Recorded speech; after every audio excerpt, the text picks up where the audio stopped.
Data analytics gives you the advantage of getting to answer questions in a faster time. In esports, you have a topic where all those technologies can be applied with an actual great purpose. Pango was somewhat counted out here on the analyst desk, but now we're going all the way to a game 3. We're going to talk about what they were able to do to change it up, because it was a very different story in game number 1 of this series. And in game number 1, you guys really favored the drafts that they did have. This time, it didn't seem like their draft was nearly as strong. So what actually happened here that allowed Pango to come out on top? King R, boy, we didn't like his play in game 1 on the Earth, but he stepped it up. He did well, and you know they got to the if getting to late game with Naive on your team, that's what you got to do. Good Magnus performance, yeah, and very good Terrorblade performance as well. We said King R has to step up. He definitely stepped up this game.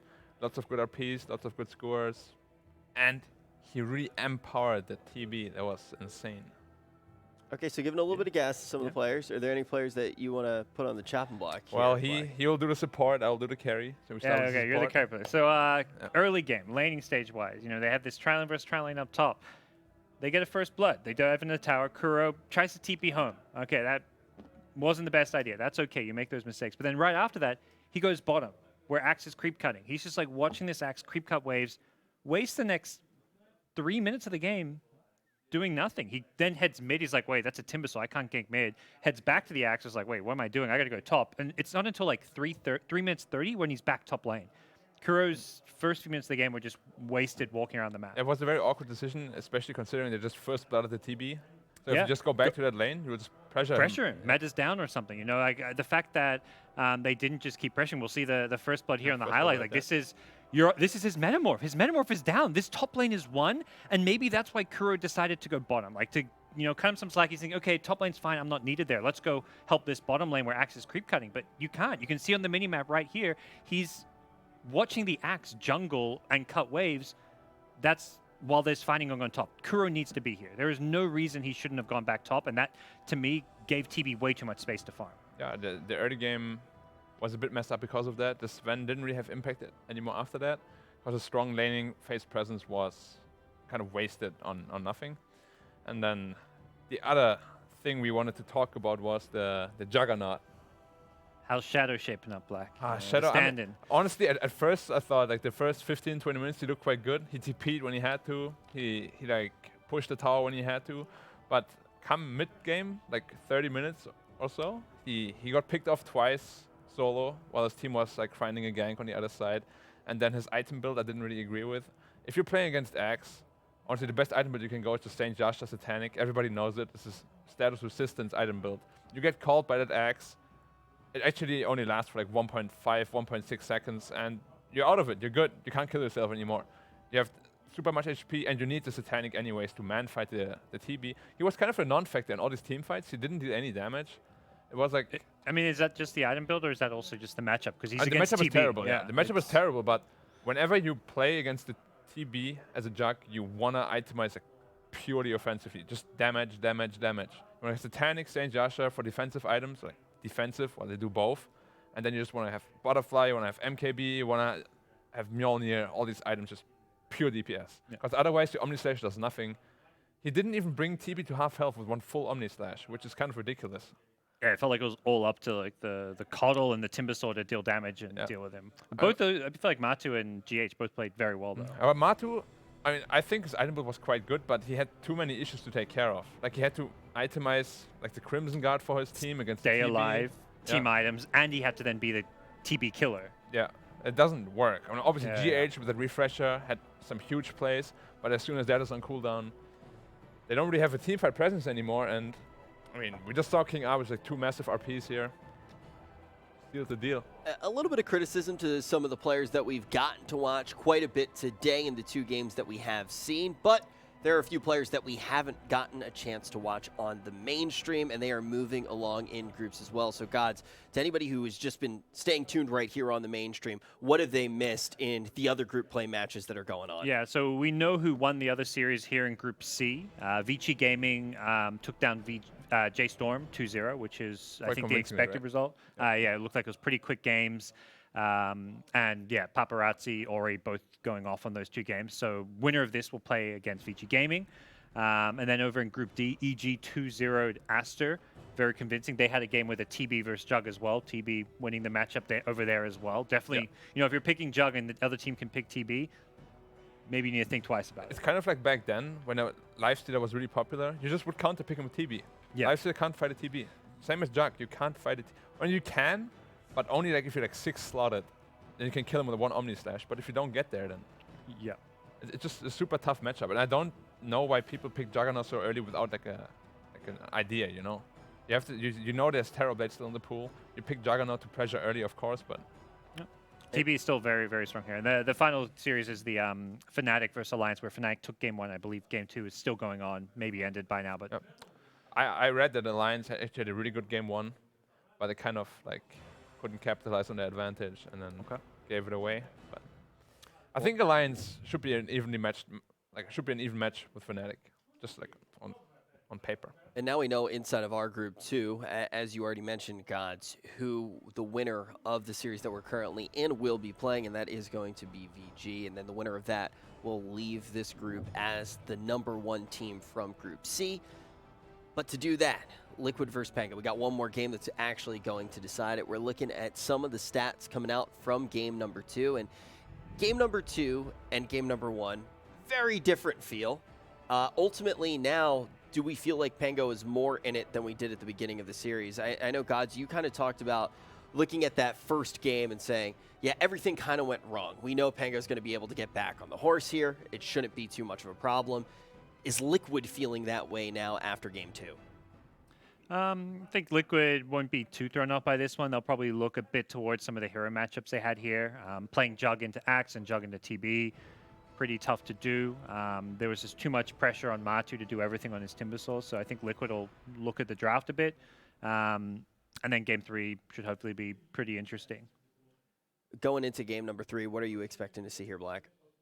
Well, I don't know. After this game 2, I'm a bit torn, because I thought the lineups were quite even. Like, both had their strong timings. Obviously, Liquid had to capitalize on theirs way earlier, which puts the pressure on them, and they couldn't finish the game early enough, and then obviously they can't fight late game. But I think if they have I don't know. I actually thought Liquid should just run away with this game, but they didn't. So game 3, I'm interested to see what's going to happen. Yeah, it wasn't necessarily an outdraft. I mean, I think we liked both teams drafted it. We didn't feel like anyone outdrafted either team, which is where it's like, well, Liquid may be the better team, but they didn't crush the lanes like they were supposed to because of some of the movements we talked about. So game 3 should be good. I think we'll see if Magnus comes up again. It's 2 games in a row where Magnus was picked up in the first stage. And they've won both games. As a 4 position, so, Definitely a lot to talk about with that hero, but it is just interesting to think about when we were in the first game, there was an outdraft. There wasn't in the second one, but we felt like Pango did have the outdraft, and then they weren't able to get the win.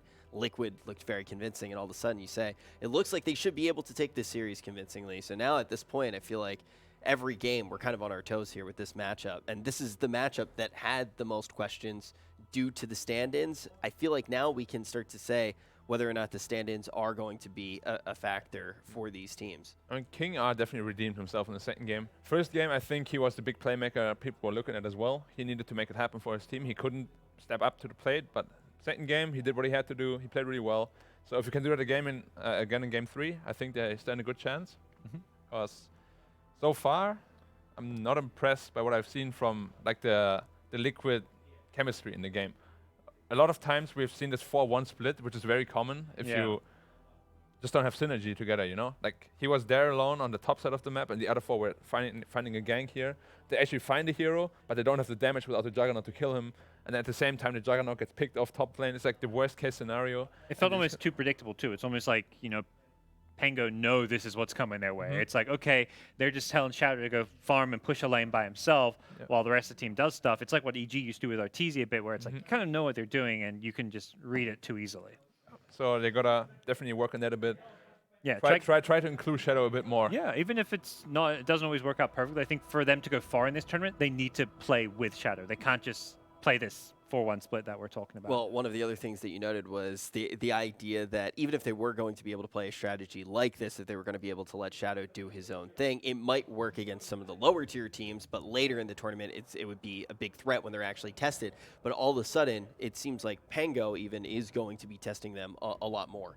Yeah, I mean, I didn't expect them to put up such a fight, especially with like even lineups. I thought Liquid would just run away with it early, but Yeah, but that's the thing. I guess even lineups, and once you get late game, that's where Naive steps up. Whereas Liquid, their stand-in is the guy that's meant to, be their late game player. So I think if for Liquid to be successful this tournament, they need to, crush those early games. yeah. And you think that's something that they need to do throughout the entirety of the tournament, not just the series? Most likely. I mean, if they're going to keep picking Shadow these late game heroes until he proves otherwise, like, he's never going to be on the same page. Most teams talk about when you go late game, your carry player actually needs to be making calls. It's no longer so much the captain who's saying when to fight, when to push, when to, I'm strong, I want to go fight. That's your carry player stepping up and voicing his strength in the game, and you're not going to get that from a stand-in. So I think Liquid as a late game team is not going to look pretty in this tournament. Right, that's a very important thing to keep in our minds because, like we've already said, whoever does get out of this, they're just one series away from being able to be the #1 team coming out of their group. And Pango does still have that opportunity. We can't count them out at all. We already talked about some of the things that we want to see from Liquid, but one more time with Pango, how do we want to see them adapt coming into game #3? Honestly, what they did in game 2, I'm very satisfied with. I like what I saw. So I think if they do the same thing, it's up to Liquid to adjust, honestly, because they didn't do what they had to do in the early game, and they will have to make adjustments. At least if the drafts are like the same roles again. Like if Liquid drafts a more late game heavy or late game focused lineup, then of course they can chill a bit more. But if it's a lineup like this, they need to make things happen early, and they didn't in this game. So I really like the last pick Axe because that gave them this ability to just win bottom lane. Like Axe is going to outfarm Starladder. Starladder has a good game, gets free farm as well, but you're never going to be able to keep up with an Axe.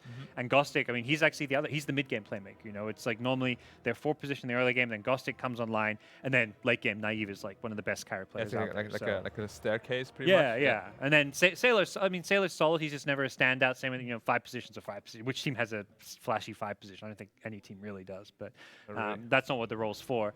So they have this very clear, player in the early game, the mid game, the late game, and they set all those players up to be successful this game. So basically, we're saying it's kind of on Liquid going into game #3. If Liquid is able to have a cohesive play style, maybe include Shadow a little bit more, maybe play a little bit more aggressive, they should be able to take it. And Pango, if they just go out and do what they did in game #2, Black, you think that they're going to be able to take this if Liquid doesn't step up? Yeah, I think God said it also before. It's all about weathering the storm against Liquid in this tournament, I think. Their late game took a massive hit just with Miracle not being here. So I think if you can make it to late game, you have a better chance against Liquid than you would usually do. Is there any way in draft that Pango can take advantage of this? It's kind of hard to draft for it, right? It's like you kind of just see it coming and then you do it. Yeah, you need to make sure you don't get overrun. I think it's about having those good lane matchups, which is where the Axe pick works really. We were kind of surprised because we thought Mag would be the offlaner or Dazzle would, and they send the Dazzle mid. I don't think the mid matchup actually matters too much. What heroes they are. Obviously, you can't lose the matchup as long as the mid goes okay. Matu and Sailor, neither team. They're not the key player for either team. Game 1, Matu actually did carry the hell of the game, but everyone was going off on Liquid. Exception to the rule. Yeah, I think that's more the exception, but like the side lanes are more important in this matchup, like how well Mind Control's doing, Gostic on the 2 offlaners, and then the carry players. I do feel like we need to pay a little bit more attention to Magnus as well as a pick. We've seen this hero just so much. I heard Toby actually joke around. He was like, yeah, welcome to the Magnus games, because we just have seen it so much at this point. TNC was obviously somewhat of a weird case because they were locking it in first phase every single time, so there was a level of predictability. Do we think that we're going to continue throughout the rest of this tournament seeing Magnus locked in so early? I mean, at the minor, it started that way the first couple of days, but then people figured it out, started playing more aggressive, put more pressure on the Mag, didn't really give him space to farm up, and then it kind of fell out of favor, and then wasn't really picked anymore the last 3 days. Maybe something similar will happen here. It just I don't think it'll depend how when a team figures out a way of just how to punish it really well, that's when you'll stop seeing it. Right now, it seems like, VP punished it against TNC, but that's also just VP being the better team. If you have 2 teams on equal footing, like let's say you have your VP versus Secret, and Magnus is still winning as a first pick there, that's when everyone's going to be like, actually, yeah, Magnus is first pick worthy, because these 2 even teams are first picking Magnus. Yeah, and we're moving through groups very, very, very quickly. And I do want to mention one more time and give a thanks to our official analytics sponsor in SAP here on the desk throughout the entirety of the week. And now we're getting really close to jumping into this deciding game. And it's already having, like, we can start to see the impact on this group. We already have one group in the books, and then tomorrow we get into the double elimination tournament. But we're jumping into the draft right now, and we're going to start to see what is going to get done. We have these early bans coming in. Should be, I think, pretty important, how these teams approach game number 3. It's 1-1. Got to make sure you address some of the problem heroes from last games. In this case, Magnus will not be making an appearance in our game 3 draft. Magnus banned, Earthspirit banned. I think Pango, maybe after game 1, they banned it in game 2 as well. They're just like, okay, we don't want to play this hero maybe, but we also don't want to give it to GH because he's a great Earth Spirit player. Yeah. But the question is, King R, his mag was good. Don't get me wrong, he played his early game good, had good RPs, but I think Magnus is a very special position 4. Not really like your ordinary move around the map, make a lot of plays happen. You're more like a lane support. Your only play is skewering people into your tower, as we saw him do to the Sven, but you're just skewering people out of position or maybe ganking mid with a skewer, but even that is like not kind of gimmicky. So I'm quite curious to see what he's gonna play now, because in the first game obviously it was Earth Spirit, his roaming wasn't successful at all. So yeah, lots of pressure on him in this game, I think. I think these are the perfect 3 bans from Pango. Like these are the, to me, must-ban heroes when you're playing against Liquid right now, until we see otherwise. First phase ban. Are we going to see that early Medusa? I could. More and more. I mean, Alliance also did it now. They just picked that aim against Medusa and put it mid lane, 1v1, and the aim completely destroyed Medusa. It's also, Naive is one of his best heroes. It's like you're versing a team that has a big anti-mage player, so it's like a double threat because of that. Good versus Medusa, and also amazing in his hands. What are we looking here for the first pick? Are they just going to go Dazzle again? Possibly. Why not? I was also, I mean, the other hero we haven't even talked about last game, they got Lich in the second pick stage. Right. That to me is maybe something that will be blocked off or even prioritized higher this game. I mean, first game it was banned in the second phase. Surprised it got through. And Dazzle, it makes perfect sense also to kind of weather the storm against Liquid early game. Dazzle beats Medusa mid too, right? Or no, maybe not so much. It's kind of hard because you just get your mana drained. I'm pretty sure as long as Dazzle has mana, you win. But like 3-4 snakes in, you're just out of mana. You can't really contest him anymore. That's just really all Dusa matchups. You lose level 1, 2, maybe level 3 even, but then he has no mana and you just free farm. Yeah, Dazzle, I think, a really good hero against Liquid, how they like to play. Yeah.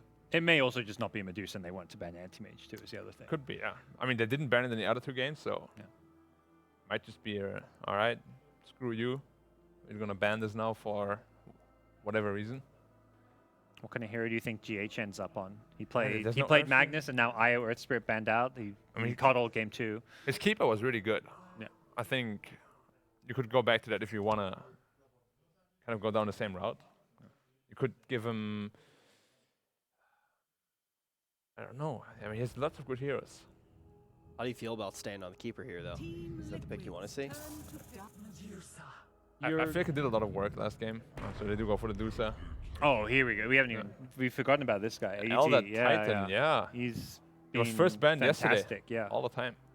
This is, I think, gives him a bit more just early game presence, and the keeper needs a lot of items and takes longer to kind of come online. Can have a high impact in lanes, like the tri-lanes with keeper do a lot of damage, but I think ET just gives you a more well-rounded draft. Yeah, it's also quite a nice combo with the Dusa. Like the team fight is super strong right now.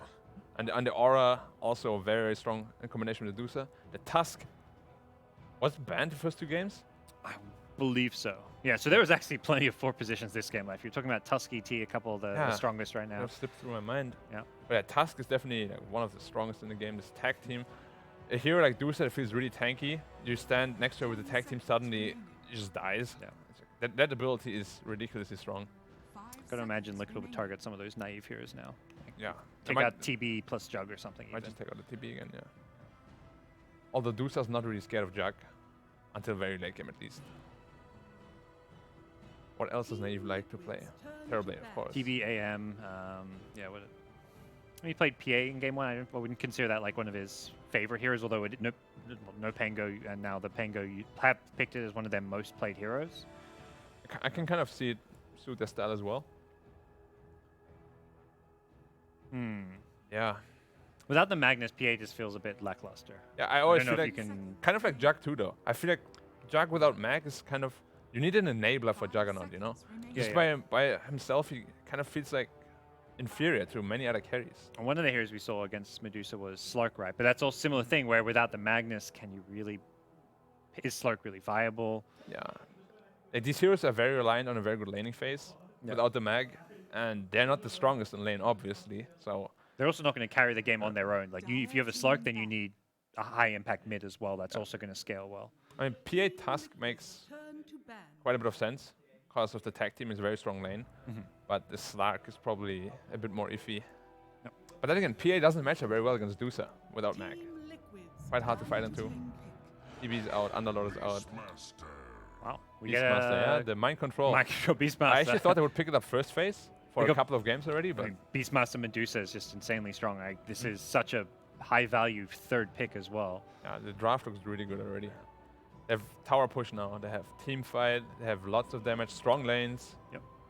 So yeah, the one thing with Liquid that you're saying you were kind of scared of too was the early game. Is this also going to provide them with that early game that they need? I think this is perfect. You can have two really strong side lanes, and then you just send Medusa mid. You're like, whatever, Medusa, you go mid. You'll have a good time. Medusa doesn't get crushed in too many matchups. Lich again.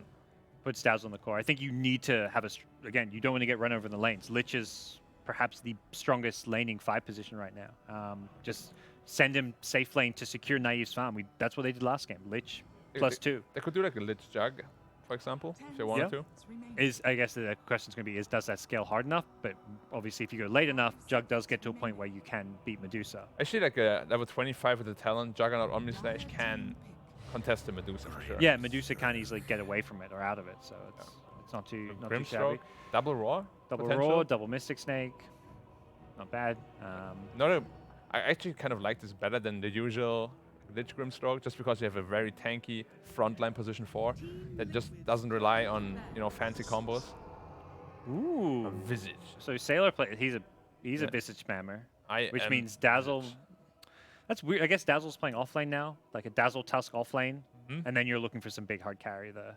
Visage mid against Dusa. I think it's quite nice for Visage to just get 3 levels. You just want to reach level 6 on a hero. Yeah, you're not going to pressure Medusa's early farm. Medusa gets more farming in this matchup than others, but Medusa's going to get farm anyway. So you can Grave Chill. Grave Chill's pretty low mana cost, so you're not actually going to get your whole mana pool burned that fast. I mean, there's potential for an aggro tri-lane, like a Visage aggro tri-lane, and then you put something else middle that can actually contest the Dusa.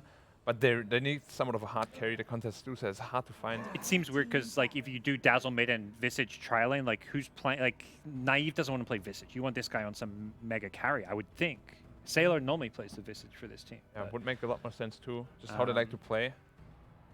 Can like Visage Dazzle plus a Ghostic hero is not going to scale. I mean, maybe just all in early game. Right? Could it just be like a side lane Dazzle?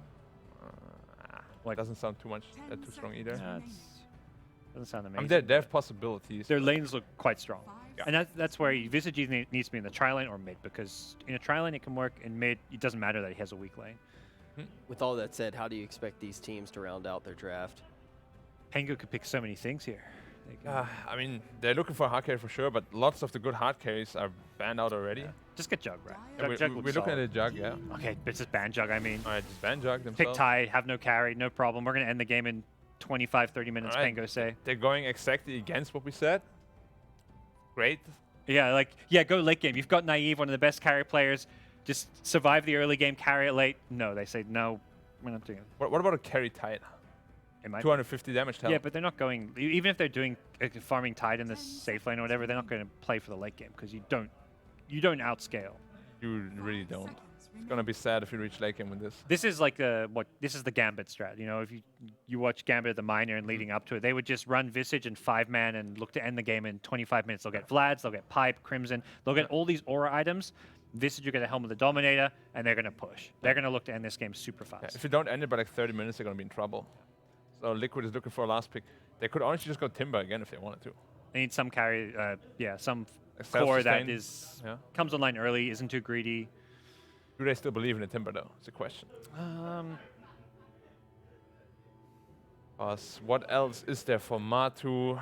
I'm pretty sure Shadow's gonna play the Medusa.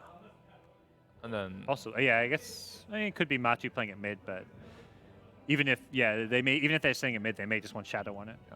I think Timber is just probably the best pick they can get. It's here. a Grimstroke +1 lane, most likely, and Self-sustain. Is there anything else that strikes you? Interest. Even just like a non-carry, like something to just de-push. Like, Jakiro. Core Jakiro. I would love it. I Actually, don't think we'll see it, but I'll love it. Because they have late game with Medusa. They don't need to pick another scaling hero. Yeah, they just need to survive. Bristle. That's a good. That's just a Bristleback, frontliner guy who can defend. I think this is actually a good pick for them. What's the pressure point, though, here? Now that we see all of the drafts, we talk about the fact that Pango is going to want to go very fast here. What's the pressure point for Liquid? How could that fast strategy actually work for Pango? They've got to do well in the lanes, because if Matu has like a good laning stage and gets like a fast Crimson Guard, I don't think they can actually end the game against a farm Bristle. If they get Crimson Pipe on the Bristol, like minute 20, it's going to be almost impossible to fight them. They will have 0 damage, and I don't know. Then the Medusa will just scale. It's hard, honestly. I don't like the Pango lineup too much. I mean, I think it's fun to watch these drafts. Like I think it's fun to watch, but it's not game winning, honestly. It can be though. It can be, but most of the time it's not. You need perfect execution, and I haven't seen it from Pango in either of the games. All right, So maybe some doubts coming out with the Pango lineup, but we're going to find out right now. This game is going to decide who is going to be moving on to the next matchup against VG. Can you really doubt Pango's lineup when they have themselves that Lich and Dazzle again, which wrecked so much face in Game 2? The expression on your face, Carl, says yes. It's interesting. I think what God said is accurate. Where it's just they're really cool drafts. Both teams of like they're well crafted lineups. There's concepts they're going to try and execute, and it's just a question of really who outplays the other and who is like a better read on what's winning in Dota right now. Yeah. The Bristle's great. As Black said, you can pick up these damage reduction items that, buy your team time to get into the mid to late game. Then you have ET Medusa. You'll probably take it. The concern is there's so much minus armor on the Pango lineup that you might just get destroyed in the duration of a Ravage if you're facing front. Like, you're going to have a Gush, a Medallion, the Dazzle. Like, you have Tag Team. Like, there's so much damage. Like, Tag Team plus Birds is kind of crazy. And on the other side, Liquid, you have Grimstroke and Beastmaster, my favorite combo, because the Soulbind and the Roar. Yeah, you puncture BKB. It's so strong. You have ET, probably one of the best supports in the meta right now. Both drafts look great, right? And you got such great D push as well, so that's why I'm wondering. Like the panel was saying, Pango needs to start really early and get in there, but how do you do that against Medusa's D push, ET, Grimstroke, Beastmaster? All of these guys can hold the line, and then you got Bristleback who can be your frontline tank. That 5th pick from Liquid, and we had that. I think we actually had that during was it yesterday's games, or it was actually during the. No, it was yesterday's games. The Bristleback who basically just stood his ground and held Tier 4 towers all by himself. Yeah. So we know Liquid have the strength to delay this game. The other cool thing is Pango definitely play a lot better when they have this core Dazzle. This is one of the main things. They won this. They won the It's Not the Summit Online event. They would pick Dazzle first whenever it was available. They play it on every player, and the way they utilize it is really cool. I mean, a lot of people moved away from it after the nerfs, but it's still an incredibly powerful hero, and there's a lot of synergy, especially with the Lich. You have all these tanky frontliners. It's just, it'll be a cool game, that's for sure. And I like that Shadow is once again activated by the Liquid lineup, though. It's just are you liking this on bottom lane? This feels really dodgy. The fact, like, creeps will not aggro to you, but when you get damage through it with Frost Shield, and they're body blocking up the creep wave, so Mind Control, the creep wave's instantly going to bounce back the other way, and they can even dive underneath the tower if they want to. Mind Control is just in full defense mode. He's not by himself anymore. GH has rotated over.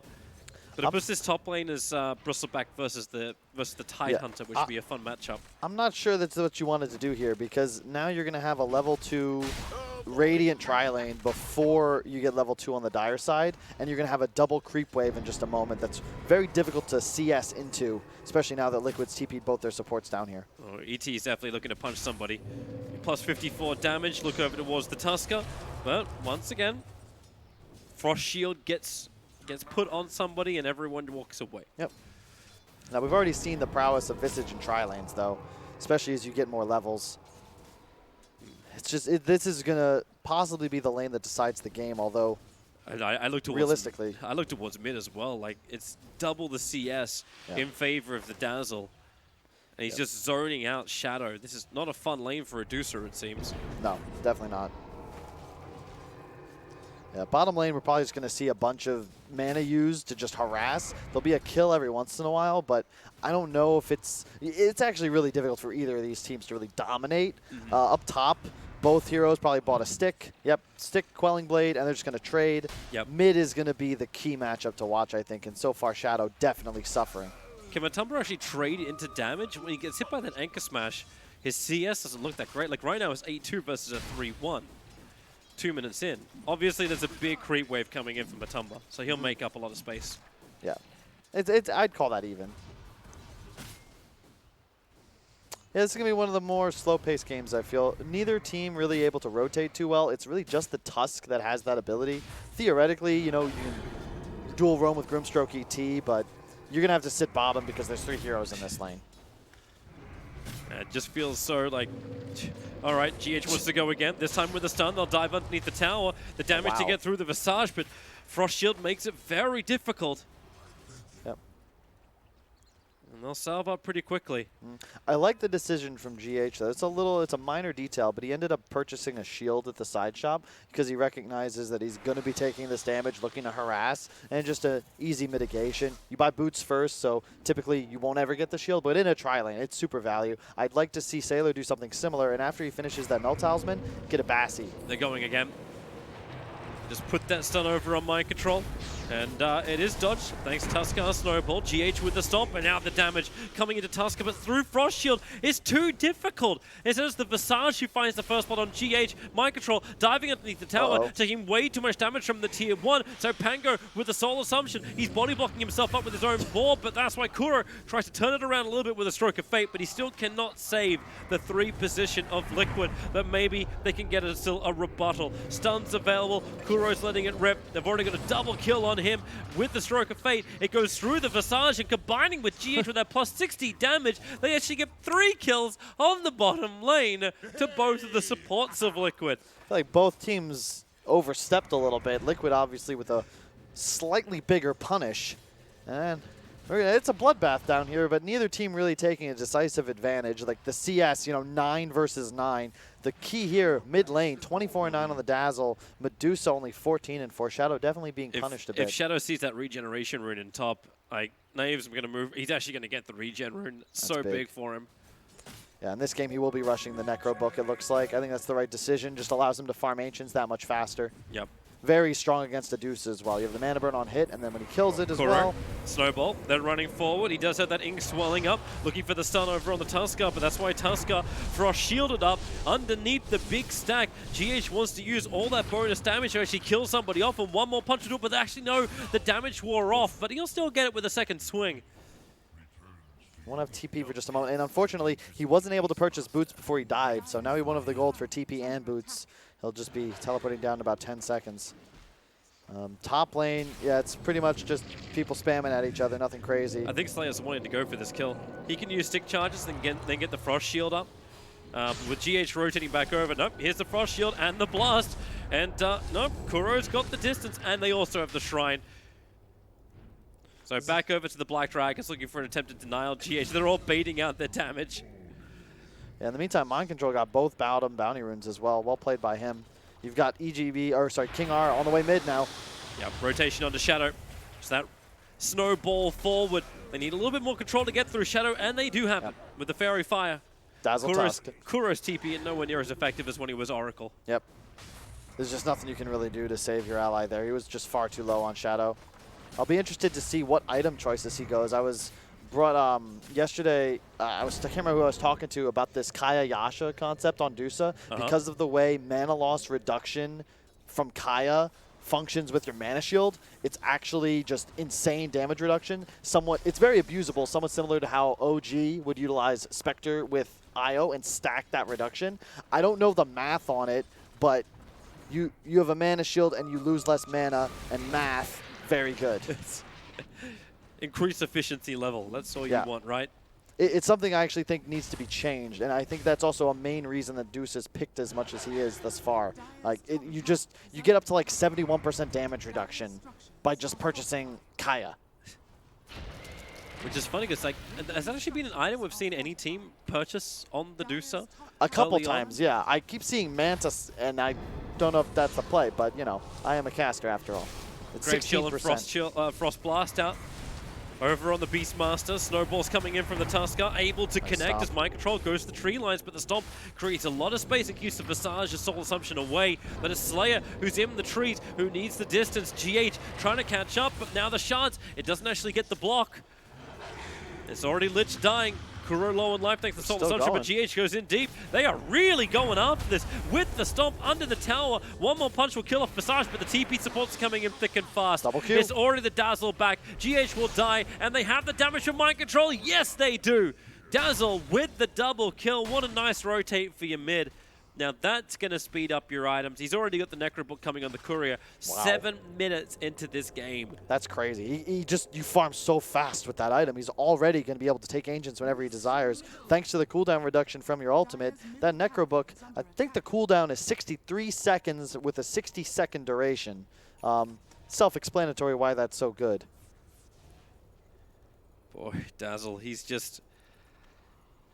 I don't see Deuce being the strongest against him. Now, while this had happened, Matumba still took tier 1 tower. He's the #1 net worth over on Liquid, 3.7k. Now, how do you itemize him to deal with this Dazzle? How does Liquid actually itemize to actually deal with the Dazzle in general? Just stack armor. I think Bristle... Oh, they're diving again. Shard block won't work, but they turn their attention towards Shadow. The Necro Books, however, underneath the tier 1 tower, not as strong as they would like to be. It's going to be, the thing about Liquid is that it's a much easier game for them in terms of judging their power level in comparison to the previous one, because it just comes down to stacking armor. You get the Crimson Guard up on Bristle like Black was talking about, and you trust your Medusa plus ET combo to deal the damage and to give you that team fight. Pango, you've got to play with a bit higher tempo, although I do think they have a lot more staying power in this more mid-game heavy meta than previous metas would have led us to believe. And as long as they're sitting on a little bit of a lead and Shadow's game doesn't drastically improve, you're going to be fine even up until like 25, 30 minutes. But once you hit that second Roche fight, after that, the game starts to shift into Liquid's favor just as a product of the draft differences. Look at that full lane switch. Beastmaster heads towards the top. Down to the bottom lane, GH and Matumba are going to try and combine together. As Matumba understands this Visage will hit level 6, and really Beastmaster can't stand on the lane anymore. They need something really tanky, and Vanguard is what's able to do that. But GH still with the Invis rune. Necros are out. Dazzle looking for his own initiation, but as Kuro locked inside the shards in the back line. Snowball forward. He's moving in, and he'll end up getting the kill over on the Grimstroke. But Lich kind of stuck with a Bristleback at the same time. And this is maybe not the exact trade that both these teams were looking for, but now the global silence has ended. They'll reset and look for the next fight. Yeah, this is a lot of space for Mind Control, though, up top. He's been very happy with the space he's been given. I like this decision as well. Rushing the Medallion. Kind of expected this because you just need armor desperately against the heroes on the side of Pango. Oh, they're trying to contest the top 6-minute runes and the bottom ones.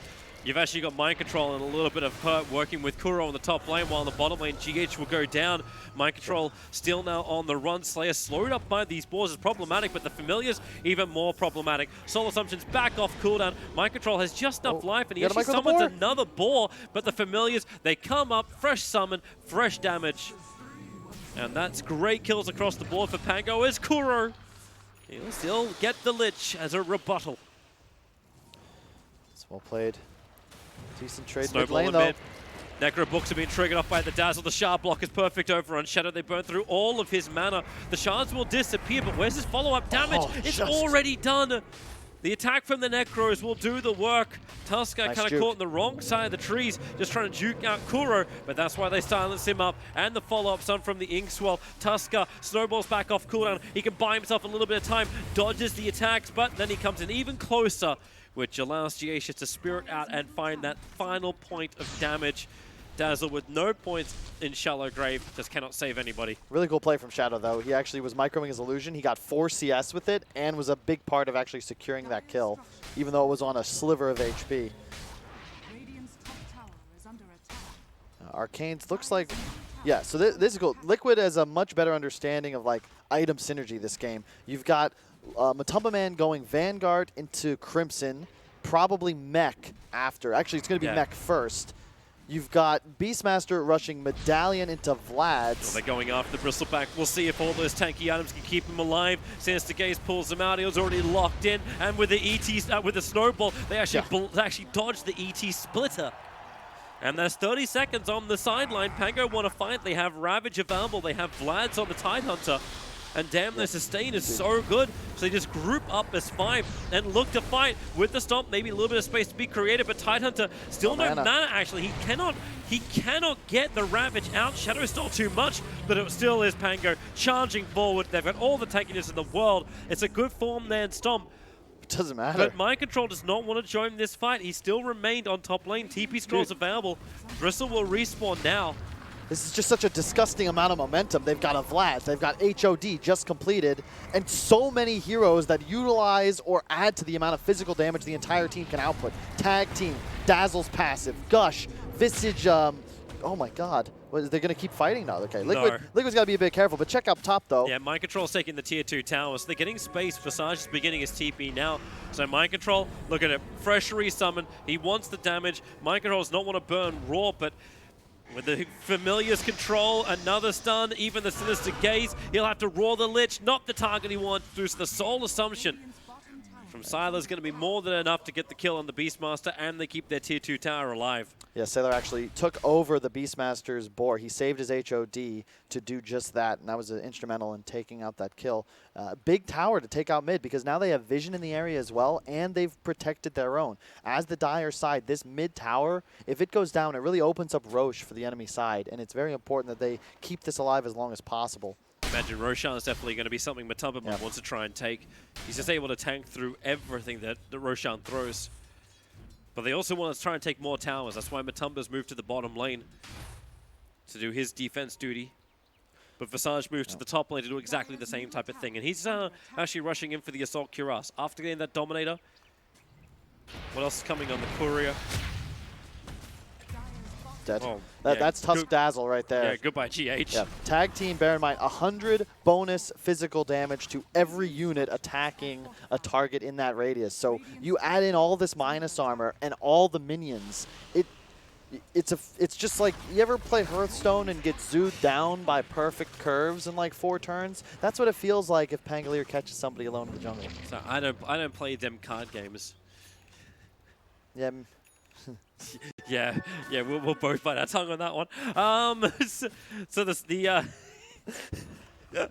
Medallion of Courage is up on the Visage. So the whole Roshan we're talking about has now become even faster for Pango if they want to jump in.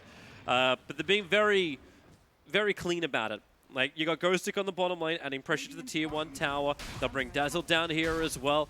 It's so systematic. Take out all the tier 1 towers, remove the control of the map for Team Liquid, and then restrict their farming area. Going in and forcing Roshan could really bite them in the ass, and that's why they just stopped the Medusa from having their free farm. Yeah, I wish I could almost pause the game. Just look at the way Pango's positioned. They're pressuring bottom, sure, but the way that Tusk and Visage are still dominating and playing around the mid lane, you can't commit as 5 to bottom. You want to make sure that you're covering these 2 waves, and they're doing just that while still being close enough that in the event somehow Liquid were to mount a defense in the bottom side of the map, they can still rotate in time to take that clash. It's just a way to exercise map control while taking objectives. Now you're going to have top. The Ghostic's going to TP in. He's got treads. He's actually going the Deso build, all right? There's so much minus armor on the side of Pango.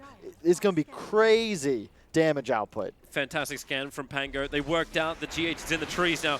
He's not as maneuverable as he was as the Keeper of the Light, but he's a lot tankier as the Elder Titan. The Necro Books move forward. The Walrus punch him up, and the tag team, GH having a hard time getting out. They're just going to Lich ulti into the creep wave. Does it bounce back over? It does not, so GH will be fine, and it's actually Slayers, the one to die. Tusker will complete his TP home. You're cool with that, though. I mean, nice rotation from Liquid. They do save GH, defend the tower. I like that aggression, however. You're losing a Lich, not a big loss. You force those teleports, and now you know exactly where Liquid is. A great job by Kuro. Always nice when one of your supports has high ground checking abilities, so they do the work. Now. Yep, they sniff it out, though. There's no way they don't see this coming. This could be our first big team fight of the game. Bear in mind, there's a Ravage in the pit. I don't know how you team fight into this if you're Liquid. Yep. Ravage into the pit, you've got familiar stuns, you've got a quick resummon that's also being held up. He's been very liberal with using this.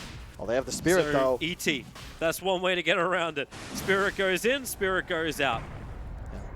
Yeah. Both teams really have incredible area control in team fights and tons of poke. If you try and sit 4 in the pit for too long as Pango, you're going to catch those paintbrushes from the Grimstroke. The Spirit's going to scout you. Actually smoked up again. Yep. Now Looking they know for Mind Control's been forcing this top tower a hell of a lot. Now the Familiars, they actually break smoke going over the boards, and Mind Control moves a little bit further to the east. His TP out will be successful. They really wanted to get that kill and then get back into Roshan. Yep. But Pango will not get what they want.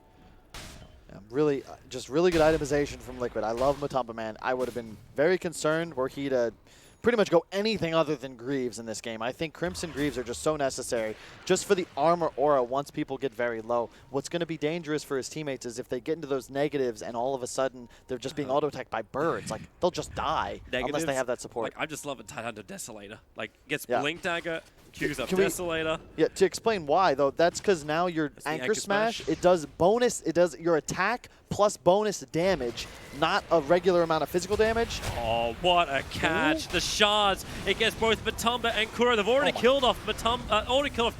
Matumba, they've got to bring him down. These quill sprays starting to stack up. ET Splitter. It does hit nicely with a follow-up stomp, and maybe now Shadow can do some work. Turns on the Grave This Shield. is not a fight you want, Liquid. Where is the rest of his team? There's still a Shadow Ravage. Cannot fight the blink forward from Ghostic. He's able to connect onto the Deucer, too far away from the Shrine to get any kind of advantage from it, and GH cannot create that much space.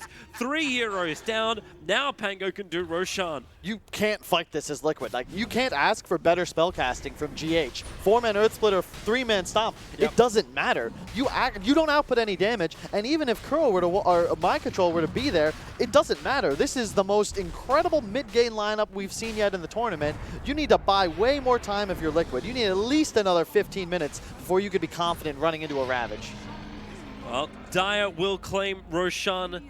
Even with all the vision from the Hawks and the 2 supports hanging around, Mind Control, he's in more trouble up on top. Hit by the Gush, goes for the Roar, runs around the edge of the shards, but Sinister Gaze pulls him back towards the Lich. And that is one very dead Beastmaster. No buyback available from him. Aegis the Immortal on Dazzle, they could just start to really push. We already saw the sustain when they fought underneath the tier 1 tower in mid. Out of Greaves to the mix, sure. Not just a Greaves, a 26-second cooldown on Greaves. Okay. Okay. This item's very good on Dazzle. I was praising Liquid's map movement in the previous game, still doing fine here, but Pango really demonstrating that they're a team that should not be underestimated, and they've done an excellent job of just controlling the map. Look at this, now they're mid. Yep. And Visage is going to link from bottom. Matumba just thought he could finish off the tower. It was so low anyway. The only reason why he's probably alive is because Dazzle didn't want to commit too heavily in. They want to group up together and then get the push. Bottom lane, they're just beelining straight for him. Oh god, this is actually a solo. This is just, right now, Visage trying to take a solo kill over on the Deuce, but they're wrapping around the back so they can find Kuro as well. A blink from Ghostic is still on cooldown for the moment, but they'll find Shadow. Negative 11 armor. Shields will not repel this firepower, and they go for more. They're hunting for the kills. It's just Slayer after Kuro. They will not find it, however, but they will find the tier 2 tower on bottom. Bounty runes have spawned. Looks like Liquid should be able to control the 2 in the top area of the map. They will get mid tower as well. Bear in mind, so far so good for Pango. Pango's Game is still even. Pango's going uphill right now. Yep. This it's is when Liquid very have hard to to hold. do that. You have a ET, you've got the Grimstroke for the wave clear, and a Bristleback that's going to plant himself on the high ground. Yeah, they need a jump. They still have no Ravage, but that's off cooldown in 3 seconds time. The Stomp will catch out on 3. Matumba moves forward. The ET Splitter catches out on 2, but then the Snowball forward. Matumba's trapped. The Ravage, it'll catch all of Team Liquid that are in the defense. Matumba now will really test his survivability. The Stomp creates space, but the Soul Assumption, the stuns, the slow, it's Matumba finally getting out, and Pango approving that they don't have enough life to survive this. The Frost Shields on the Dazzle trying to keep him alive and save that Aegis the Immortal for a reset and push back in again. Or maybe that's what the bait was. They actually turn on to GH. They'll remove that Stomp. The Snowball forward. ET is down for half a minute, but yeah, top lane. The push was coming in from Beastmaster. Mind Control was doing the defense. Lich had to TP back to defend it. Tide will do exactly the same thing. And even TP out from Mind Control. He stops the push from Pango thanks to split push, and then even gets a Roar out. to get the kill over on the Tusker, silence him up, kill him off. That's good money, and it's mind control to claim it. Look at the lead just bounce back and forth. Such a well-played game from both sides and incredibly even. And this is what makes Dota such a fun game to watch, because both teams have very strong ideas of what they want to do as a team to win this game, and they're trying to execute to the best of their ability, and they both are. It's just the nature of these drafts. Liquid knows we can't take team fights, and Pango knows we need to apply pressure and win this game before Shadow actually comes online. So far, so good, but eventually Deuce is not just going to die and be afraid of a Visage. Yeah. Pango, however, they are keeping that momentum up because they were routing pressure on bottom. However, they did lose out on both of the bounty runes that were behind them. They never picked up the 20-minute bounty runes. So Liquid actually claimed all 4 of the 20-minute bounty runes, as well look as at the got gold the disparity push. all of a sudden. Like, that's bounty runes. It's actually a 2K gold swing right there.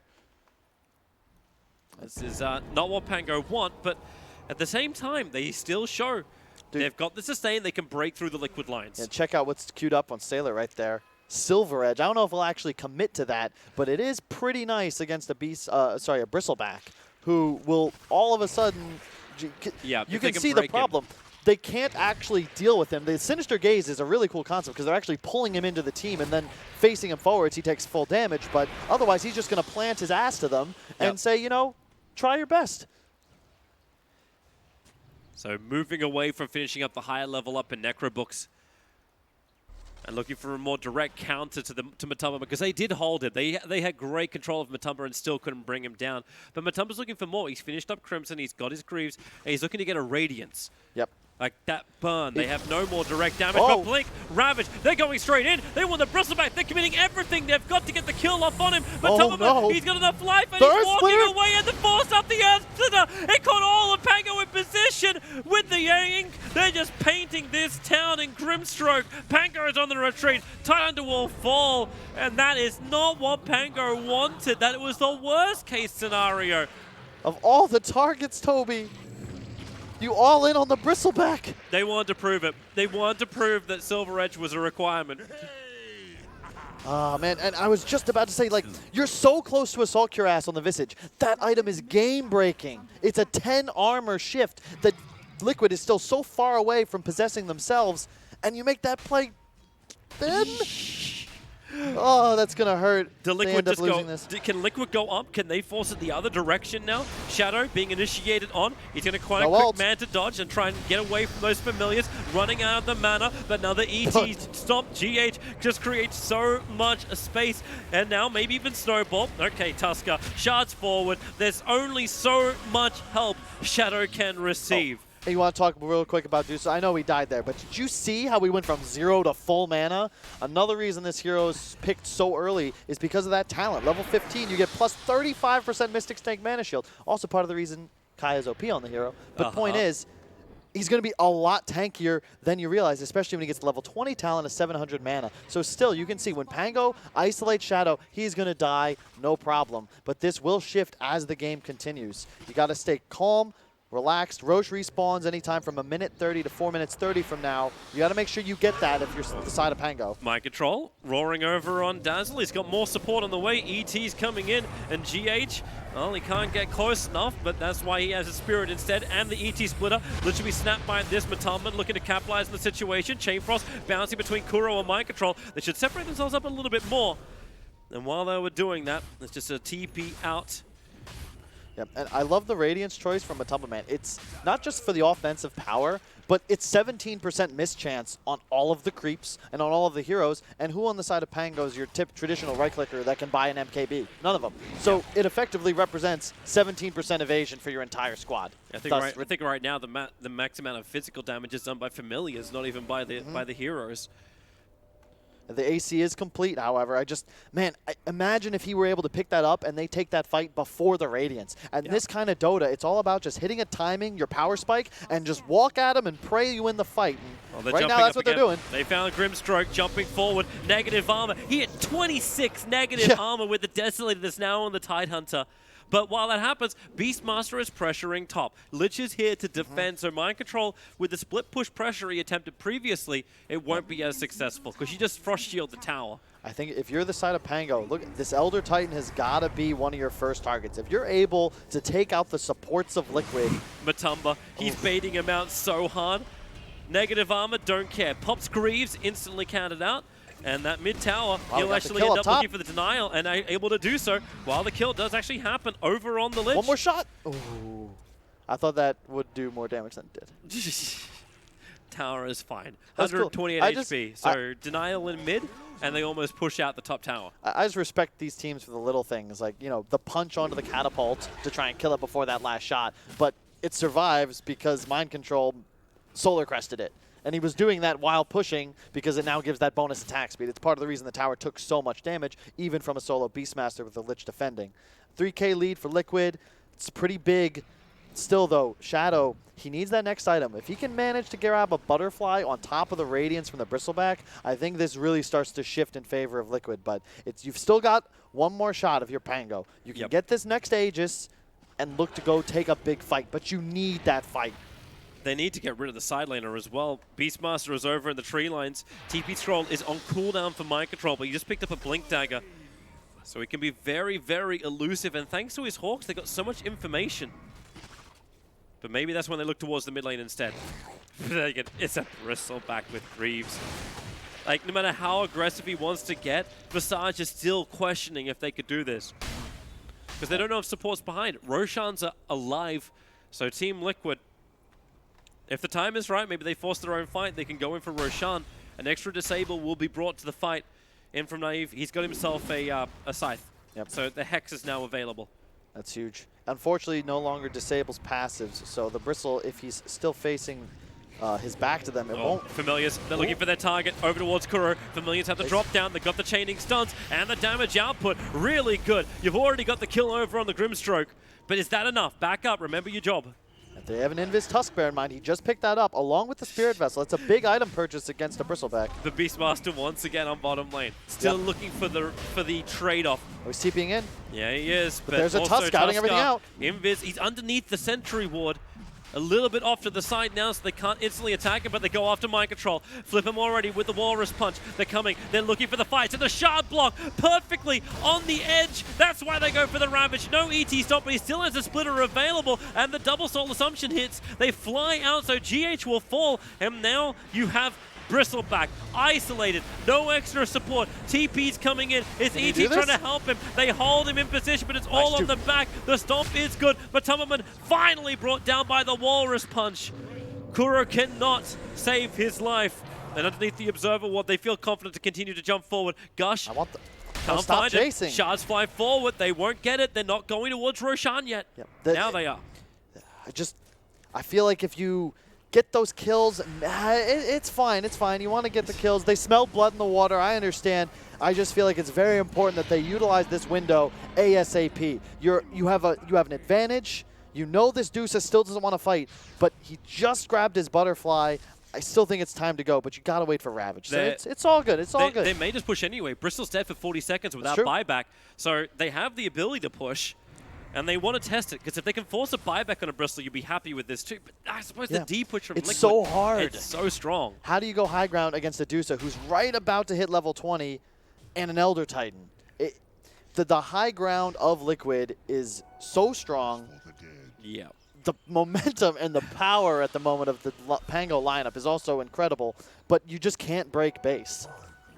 Yet. Yeah. Not unless they get a lot stronger, but... Look, and just real quick, look at the side lanes. Look at the corners. You've got ET playing one, Grimstroke playing the other. All Liquid's trying to do is push waves. They see the Beastmaster. The Blink Dagger on the Tusker was already used. That's why they can't close the distance on Mind Control. But they're hunting. They want to get rid of Beastmaster. All right. Okay, maybe now it's up through mid. Tide Ravage off cooldown, still in 32 seconds. So they're not ready to fight totally yet, but a double catapult wave seems a little bit too good to pass up. So they beat into the tier 3 towers at least. That dies pretty quickly. Bristleback again being the front liner. Tidehunter jumping forward. A lot of negative arm, but that's why they push back the Bristleback. Well, he's stunned up and hexed up. He cannot use the Greaves, but it looks like Pango, they at least got the tower. What more do they want? I want a Helm's Deep soundtrack playing right now, Toby. How long until the dawn? How long until Gandalf arrives? Shadow's getting close.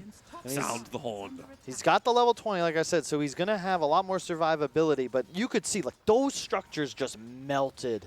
There's so much damage and minus armor on the side of Pango. We're approaching that time, though. We said 25 to 30 minutes. After this second Roche, the time starts to favor Liquid, just because of the way their cores scale better naturally. But right now, Pango, man, they're so strong. They just need to find someone. Yep.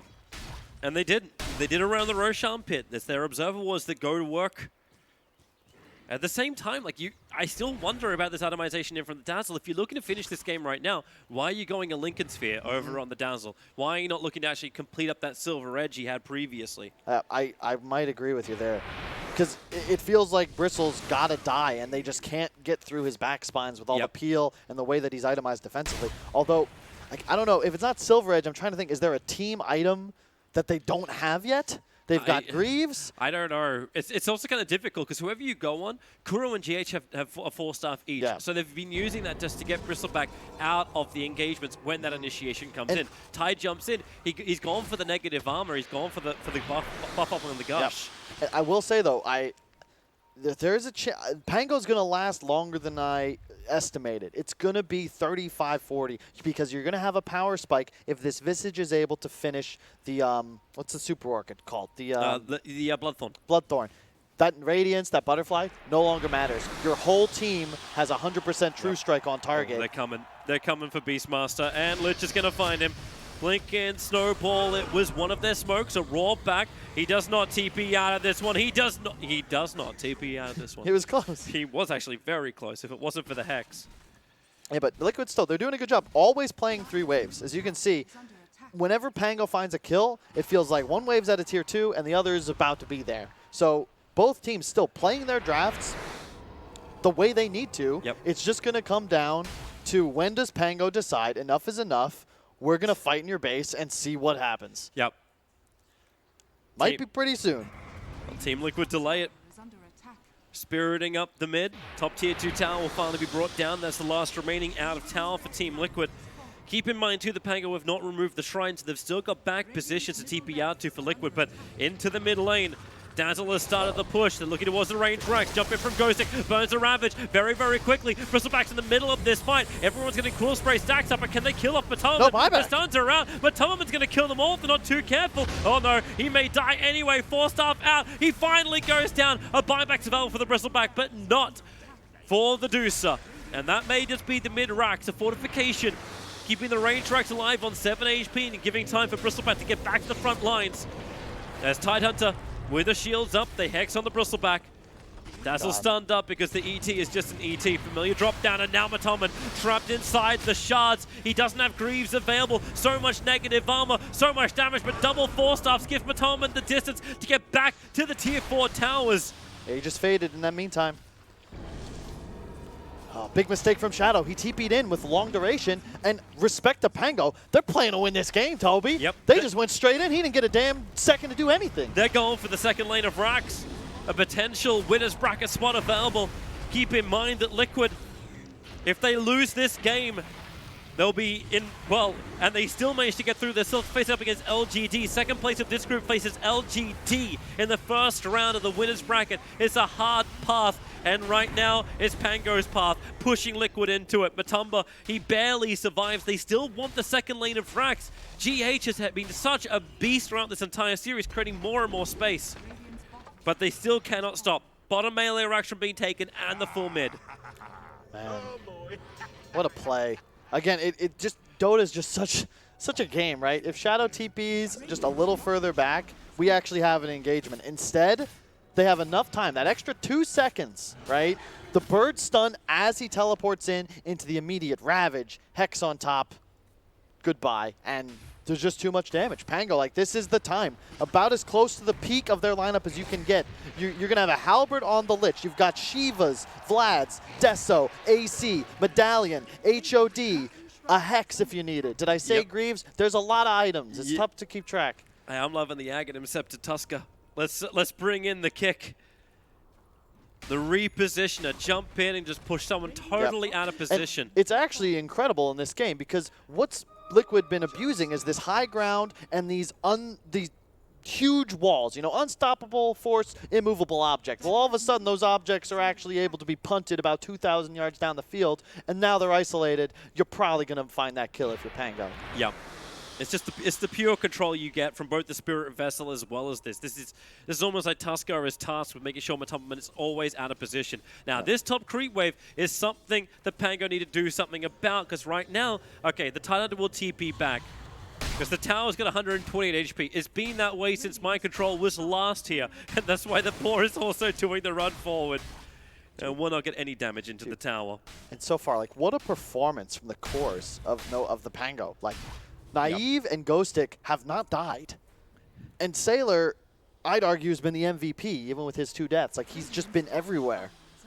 Actually, I got to go. Look at Ghostic's net worth, okay? This is a Tidehunter, all right? This is a hell of a play. Yep. It's a Tidehunter going dataless as well. You gotta love the way that Dota can just be modified. You change one ability on a hero, and all of a sudden the item builds totally change. And how you approach this hero get changed. Desolator and dataless on a Tidehunter. Oh my god, dude, it just, the minus armor, man. There's just so much of it. He got the Gush talent, -12. Deso, -7. Medallion, -7. Dazzle, I think it's what, 3 per stack? That's why I said, like, Grimstroke, when he got jumped in, like, that happened just after they got the negative armor on the Gush. He went to -27 on Grimstroke. Like, it's not a happy day. Now you're paying. No, this is the play. Wait for Roche. You got 2 minutes. Everybody relax. Spend your gold. Buy those items. I don't think you're feeling any pressure. Yeah, if it's a Medusa, you're worried about the scaling into the late game. But since you have 2 racks, you're this far ahead. And really, the lineup of Pango, I think, is scaling better than you would think. Just because how long has Tidehunter been in Dota? Yep. Have you ever seen one go late game with these items, right? No. But with the Anchor Smash, you think about, like, if everyone groups up from Liquid, that's a pretty brutal late game hero to have. Dude, it's like awesome. the panel was kind of half joking about it. Like, have you ever seen the Tidehunter go a core? Remember, he's got the plus 250 damage talent at level 25. This, you want to combine that with a Daedalus, he's 1 level away from completing it, and Ghostic could just crit out both the supports. And your Anchor Smash applies modifiers, right? So obviously it's giving Deso on, it's putting Deso on everything. You lifesteal from it, and now you can crit. Yep. I think. It sounds I've never seen it before, but I'm pretty sure. It sounds right. I'm almost concerned the game's going to end too quickly and we won't get to see it. Because he's at least got the Crystallis, so you'll see the crit. Not just that, he's 85% damage reduction. Oh, here's your hit. Silver the Silver Edge going to work. That's only freshly picked up over on the Dazzle. The stun. No 4-star #1, but Tumban's got some distance. He'll get it out. And another 4-star back to the tier 4 towers. But they burn Stone Gaze for Ravage. Pango. Oh, that's a big ability to burn, especially as Roshan's up in 1 minute time. It's just unfortunate. King R was slightly out of position there. Otherwise, he's just going to get the kickback, and that's a dead Bristleback 100%. Bear in mind, like, if they just keep going for Dusa, who's doing damage on Liquid? If Tidehunter just spams Anchor Smash, this hero does 85% less damage. He's a creep. And Pango, you have way too much DPS if you remove the main core of Liquid from the equation. Liquid's coming out. Now they're underneath the Dire Observer Ward, Pango, and that's why Matumbaman, he is full on bait. They have to jump in, and man, that bait, he's going to actually go down. 2 minutes on the sideline. There was not enough of a response from Liquid, not fast enough. They have to retreat. Pango have one hell of a window. Do they go for Roshan, however, or do they go for the top lane of Rax? Dazzle has 100% uptime on Silver Edge if he wants to as well. And you can already see, like, when Matumbaman gets hit by that Silver Edge, it does not matter what you've itemized for. There's too much damage. It's just way too much. They're going for Roshan. They have a little bit of time. The Daedalus is coming out on the Courier, so it will be fully completed for this next fight. And the Roshan just does not survive. You get the Refresher shot in for the Tidehunter. I wonder what he switches out at this point. Like, does he take his treads out? You can't crit Anchor Smash. Hype. You can't? All right, he crit for 757 just then. If you add 250 damage to that times 2.35, times 235%, that would be the max crit if he hits 25. We won't see it, but that's what it would have been. Oh, the push is coming in. Bristleback still not alive. Pango It only took him a minute to do Roshan and 2 minutes on the sideline for Bristle. Makes this very difficult, and they're jumping in. They're after the Deucer. The kick, no! He went the wrong way! The Ravage is blown! He still has a secondary one, however. Oh. Actually, no, he doesn't. They didn't actually have the refresher shard over on Ghostic, but they jump forward over on Deucer. Soulbind, Lich and Dazzle combined together. Shadow with the ET splitter. Lich will die. The Megas are already now up for Pango. Slayer looking to survive. The Aegis Immortal burns on the Dazzle, but he's in pretty deep and isolated. That's why Tuskar just throws the Medusa, or kicks the Medusa, the opposite direction. They need some exit kills right now. Team Liquid cannot afford to let Pango get away from this one with only just the Lich dying. There has to be more. Bristleback will be up in 2 seconds' time. They just can't stay close to him. Tuskar, he's an ultimate kicker at the moment, but he will still die. 74 seconds on the sideline for him. Both Euros have buyback, and Pango have Megas. It's gonna, for the style points, King R is gonna be so mad at himself he missed that strike. But you know what? Who needs a hat trick? You've won the game at this point. You get level 25 on Tidehunter. We get to see it, so that's enough. Cool. I'm happy with this. This will be fun. Yep. I don't want to say that's game because it is a Deucer. Theoretically, you know, we could have Rapier gaming. Anything can happen. But this is also Team Liquid. Never count out Team Liquid. It's the combination of just all the damage reduction, right? You have tied not just the Kraken Shell, but the Anchor Smash, the Lich W, the Gravekeeper's Cloak on the Visage. It just feels like Liquid has never been able to match the tempo and the damage output of the Pango lineup. They've been ahead this entire time, even though the net worth was even, and it really just took that one mistake by Shadow, or was it really just Pango with an incredible aggressive maneuver that blew this game open? The TP of Shadow? Yeah. That until then, the game was at a point where at most you could say it's like 55 or 60% favored as far as like who's going to win this upcoming engagement. But the moment you blow that open, you get this 15K lead, couple of racks. Pango's just, they know how to close at this point. And really, the itemization, I could harp on this all day, but they've got everything they could possibly need, from the Silver Edge to the Bloodthorn on the Visage. You got double Lotus Orbs that just got purchased, one from either side. But Thomas trying to finish up his items. He's got the Courier who wants to buy it right now. It's his Octarine. He got the spell Lifesteal 15%. And he's actually spent the money for it. So he's committing his buyback cash. He knows he needs to be able to survive. And just that lifesteal that's going to come from the never-ending sprays or whatever he can do to stay alive. Octarine up. 61 damage per quill stack. Theoretically, he can just sustain for so long that... But he's baiting. Silver Edge already breaks him, and thanks to the Tuskar kickback, Kuro's not there to help save him. That's why they use the Lotus Orbs. Chain him around, and it's actually Tuskar Snowball that's pushing Matoma to the front lines, and then they Sinister Gaze him up, and Ghosting, the Ravage, catches the 3 backliners. Matoma, he's actually going to go down. They're all on top of him. A buyback comes in from Kuro, but now it's Shadow. The last remaining big core that has to do the defense. Thanks to the Manta, they'll break free, removing that mana. There's no Chain Frost available. The Roar separates the two of them. The Soulbind made it so that double Roar was absolutely perfect. 2 heroes down, and Shadow finally has the moment that he has been farming himself towards as the pause comes in. Bristleback is DC'd from the game. That may be the auto pause button kicking in. But Tuskar's still on the retreat too. Shadow, he actually became a hero. I think if you're Pango, it's very difficult for you to close this game just with this straight-up brute force. I'd like to see them look for more pick-off style. Like, as soon as Ravage is down, Liquid feels very confident committing. You need to try and get that initial kill with a Hex and a kickback or a Lich pull, something like that. Because if you're blowing the Ravage, Liquid's always going to be able to turn it around. That's a 3-for-1. Not the end of the world. You still have Megas. Roach can respawn in a while, actually. 3.5 minutes till the first possibility. It's just that double Roar, the way it works, yeah, too. Exactly. You think you're on the front lines. You think you're on the aggression. Like, Bristleback is down. Things look good. But it just wasn't enough. Well, Medusa's at a point now where you're starting to deal some real damage. Splitshot uses modifiers. You're getting those Scotties on everyone. Watch you that can Courier Maelstrom fly out. all over the place. That Courier is going for a trip. I'm like, there's Rapier in the quick buy of the Deucer. It's after she's actually got a Hurricane Pike completed, but it's going to be the Hyperstone for Shadow. Yeah. So, Mjolnir first. I like that because I don't think you're in a position as Shadow where you need to just all in right now. You're still 1 or 2 fights in your base away from being able to actually move out on the map and potentially win this game. Mjolnir and buyback is just going to be far more effective than going Rapier right now, where if he dies, game over. Yep. Now you're in a position where you might go down to that Ravage, you're buying back, all of a sudden, you're now still in the game. Maybe you get more kills. You get Roche, keep a team in the game, exactly. right? That's the primary thing. Like Yep. this late game, you're still running a Medusa in late game. Yep. Yeah, it's definitely the right decision. He can possibly commit to Rapier if he stays alive. Maybe they win an engagement, but I really like this decision.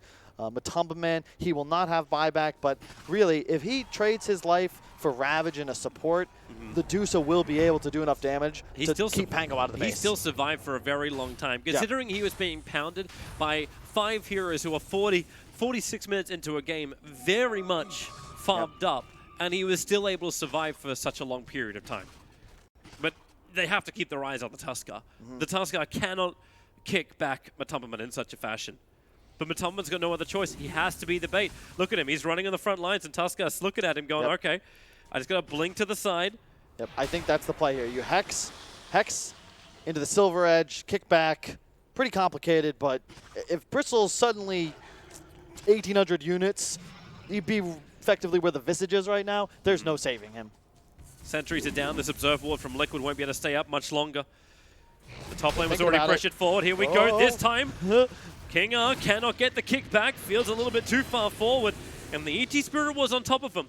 But that's what they need to do. Get him out of range of the ET Spirit. They know what they got to do. They know exactly what they have to do. But it's like, this is why I love good Dota, okay? Matumba Man is not asleep, all right? He knows what the game is here. And he's going to do his very best to keep his fingers quick and ensure he doesn't get punted in that direction. Meanwhile, Medusa can keep the rest of the creep waves away. Beastmaster stays right next to Kuro. The double roar, so important. Hex is already out. There it is. Back. There it There's is. your kick. Long way back. The Tusker snowball comes out. And then no! Wait, what? The Lotus Orb pulled him back the other direction. Bought some time. The Ravage is out, but Matumba will stay alive. Wow. Lotus Orb for the save. Who was that? That was mind control. He hit him with the Lotus Orb. You actually can't snowball the Bristle to finish that kill there. That's sick. God, this is fun. The snowball was being used as well to get the Tusker actually back to safety too. But the snowball, it triggers back right once the snowball actually reaches the hero. And you then have the ability, it effectively becomes your snowball. So you then have the ability to stay in it or pop it whenever you'd like. So he just waited. They actually executed that perfectly because they hexed into the kickback and then they Silver Edge attacked him.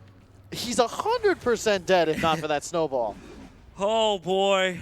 But they executed it perfectly. So next time, that mistake will not happen again. They look towards Matumba. Hex is out. There's your first kick. This time the Tusker. He starts the snowball again. Lotus Orb is already out. They're bouncing him back the opposite directions. But Matumba, he's able to stand his ground. They're going to kill off the Tusker. Shallow Grave keeps him alive just that little bit longer. And maybe then it's even the Dazzle. But because he's got that fresh Aeon disc, he stays alive longer. But now the Lich Chain Frost bouncing around the wings. And Liquid, they are so damn strong, so damn powerful. And Pango have 2 in the grave with no way back up again, but Liquid are still against Megas. Yep, and they're fighting without Ravage there, Toby. I don't think you should be in the vicinity of the base. Megas don't matter. Liquid have so much wave clear. You've got 3 different cores that can handle creep waves all by themselves. Shit, even Elder Titan could. You've got to be more careful. And all of a sudden, look at Shadow. He's got Rapier queued up, and you've got to be thinking about it. Because all of a sudden, this game is wide open. Shadow could just buy BTs as well, join the rest of his team. If they want to end this game here he goes. They may not be aware that buyback's not available on Pango, which is why he doesn't just fully commit. But you are watching Shadow looking for that Rapier pickup. BTs are in the quick buy. I don't think Liquid feels the pressure anymore. We were talking about how Pango's lineup was peaking around 30. I was wrong. It was more like 35, 40. But suddenly it's 50 minutes. Now a tier 3's dead. They're going to go kill top Shrine, and all of a sudden, this next Roche engagement could just decide everything. Well, Roshan will spawn in 50 seconds time. So as you said, watch that timer. They took the tier 3. As you said, Shrine out. Bounties are up for the 50-minute mark. Watch the next fight. I still can't believe that all of this is probably just happening just because there's a snowball. That one snowball that made put us in this position where Liquid were able to keep Matumba alive. Yeah, and you can see how critical it is. Matumba Man plays with no fear when Ravage is down. And that's the problem, that they just don't have the damage to finish. You had a really nice soul bind there from Kuro. Tidehunter was distracted off on the side by mind control. And there's what, 2 Force Staffs? 3 Force Staffs on the side of Liquid. One of the best teams in the world at utilizing this to peel. And it's gotten to the point, actually they have 4 because Medusa has a Hurricane Pike. And all of a sudden, I don't think you have the damage to kill anybody on the side of Pango before the team is able to respond. Pango needs to drop a sentry ward over the pit as well. They need to get rid of this Hawk. It's seeing Roshan alive. Liquid have too much information to battle around this pit, while Matumba can hold the mid wave. He's got a double wave, but he's okay. He's got Spell Lifesteal. He's got Octarine. Roshan, now it begins. Pango are very quick at this. The Dire Observe ward, it sees Team Liquid moving forward and sees them smoking. That's why you already have the Silver Edge Dazzle, the never-ending Invis hero, looking to break it. They won't do it, however. Back out of the pit. Don't take the risk. This great ward on the high ground, however. This is so critical for Pango. They're going to scout out the entire Liquid side the moment the smoke fades, and this is the right decision. You don't want to force Roche when Liquid has the waves pushed outside of the base. There's a sentry on the ET. He's got it inside of his backpack. Now, but this is good. Stall the game. Make Liquid deal with the waves and fight you in the pit with a numbers disadvantage. Don't allow them that window of 20 to 30 seconds where the creep waves are good and then they beeline for you. This is why Deuce spent the money on the BT's level 2. Needs to jump to the hero. Smoke coming forward. Team Liquid, BT's onto the Bristleback, so Shadow's on the front lines. Roshan's already dead. Is he? Ravage. It's going to burn to create some space and actually kill the fight Dire. And now in they come into the pit. The Roar is out with the Soul Binders. Both Dazzle and Tusker stunned up for the moment, and they're getting the kills. The damage from Medusa is way too high. Even Lich controlled on the edge. He'll go down. Dazzle will follow through as the Shallow Grave will finally wear off. Remember, he has the Aegis Immortal, so back to life. Dazzle 2 seconds down, but the creeps are all coming up. They're beating into the tier 4 towers. Only ET is the one on the defense, so even though they will be able to stop them from holding the Aegis Immortal, there is a huge defense job that must be done by Liquid now. Oh my God, Toby, what a game. What a game. Did they get the refresher? They did. So there's no Ravage, but now you have a refresher shard on the Tidehunter. It is probably... Gold doesn't matter at this point. Who cares about the death? It's all about structures and finding that opening. As having your buybacks available too. Liquid have all 5 buybacks up, and I'm watching that Deuce's money. 8.2k. The surplus is up to 4.1. It's still not enough to buy the full Rapier and have a secondary Deucer, but Matumbaman, I cannot actually believe I'm about to say this, but Liquid are looking for kills at the moment. This is... Never give up, man. This is how it goes. There's a reason these top teams that consistently stay in the upper echelons of the Dota 2 scene, Liquid, OG, you never see these guys GG out if there's even a sliver of hope. And credit to PPD and EG as well. E-Home, EG Game 1, everyone remembers that TI6 game. 4 Dagons to victory. It's just cool to watch, man. And no matter who wins this game, they deserve it. And that's what's so great about this game. You can't say, there were a couple mistakes made. Sure, we can harp on that. But really, this has been a game of 2 teams playing incredibly well. It's the great mechanics. Like, who would have ever said, like, a blink into Lotus Orb was going to actually keep Matumbaman alive? Like, that one snowball return around. That's the way Pango could have potentially just walked through this and won it. At the same time, there's been really great fights throughout Pango throughout this entire series, too. And what's cool is that, like, the little things, because I don't think that he's buying Lotus Orb unless he sees the Visage go Bloodthorn, right? And so the Visage Bloodthorn makes makes that item more value, the Lotus, and that somehow, changes this game radically. It's just so cool. And now Liquid, you've got a bit of a window, no Aegis. And you've got to be careful because you're now faced with the same dilemma that Pango had for so long, which is how do you break high ground against a team with this much power? We're not having this debate, are we? How does Liquid break high ground when they're against Megas? Look, we can't be having this kind of debate. Like, look, man, you watched, what was it, the Here third? they go. Smoke against Smoke. Tide has the double Ravage, and they're looking for the target. It's over towards the Beastmaster, but he couldn't move Spirit fast canceled enough. his blink. The blink actually couldn't go off. They will get the Hex over on Deucer. Ravage number 1. Wait for Ravage number 2. There it goes. They bounce him around, combining with the Chain Frost. Deucer is down, and the supports of Liquid, they couldn't get involved, but at least Bristleback, he stayed alive through all of this. So much life, and GH, he's got 520 damage extra. He's going to try and rip through them. He just obliterated the Visage. Everyone was there. The Tide is on the run. The Shallow Grave will keep him alive a little bit longer. Let that Anchor Smash ring once again. They've got buyback available for both Tide and Visage. And man, the only thing to apologize for in that fight was my swearing. Wow, and here, okay. Is that it? It might. Okay, so No. Slayer's going to do something cool here. He's going to do his best to cancel the Medusa TP once this wave dies and just stall it out for a few more seconds. Here it goes. Do it. No. TP out. TP Oh, out. so No. close. He couldn't do it. He'll have to TP back himself now. Fortification's buying a little bit of time. They break through Straight it. for They're throne. going for the GG push. You knew this was coming. There's no familiars to work with. They got taken out in the last fight, but the Bristleback, hexed up for the moment, just turns his back towards everyone. The tier 4 towers, one is down. Shadow's got the range. Tide wants to jump in. No Ravage available. BKB in 1 second time, and that's what he wanted. The disarm over on the Deucer. She can't fight just yet, but it's breaking free now. Bristleback stunned up by the familiars. They'll hold him in position, but this Soulbind in the backline's mind control. Roars over on both, but then he got broken free so quickly. Dazzle, he can Shallow Grave and stay alive for a little bit longer, but Ghost is being kited out by Shadow. He needs to get the Anchor Smash off and to reduce this damage. Not possible. Tusker will come back to life, but there is no option for the Titan to buy back as the Dire Ancient. It's finally being brought down. It's down to it's down to 1100. ET is pumping it, but the Frost Shield is making it difficult. They've got to stop ET. They're pulling back with the Sinister Gates, but they cannot stop Liquid from getting all the way through and taking game 3 in what is now a marathon series. But props to both teams. That was beautiful. That was beautiful. I don't think words really do this game justice. That was fantastic. Like everything from the itemization, the way these teams moved around the map, the warding, the focus on objectives, all the things that make teams good at Dota, both of these teams are doing. It just came down to just an incredible performance. Liquid, the staying power, to keep on that little bit of hope. Buy time until eventually Wing Shadow, TI6 champion, ends up carrying through. And, you know, I don't feel like you can't give one person credit. I don't want to, I've talked enough about this. I don't even know what to say. Dota, it's a team game. Back to you, panel. What a great series.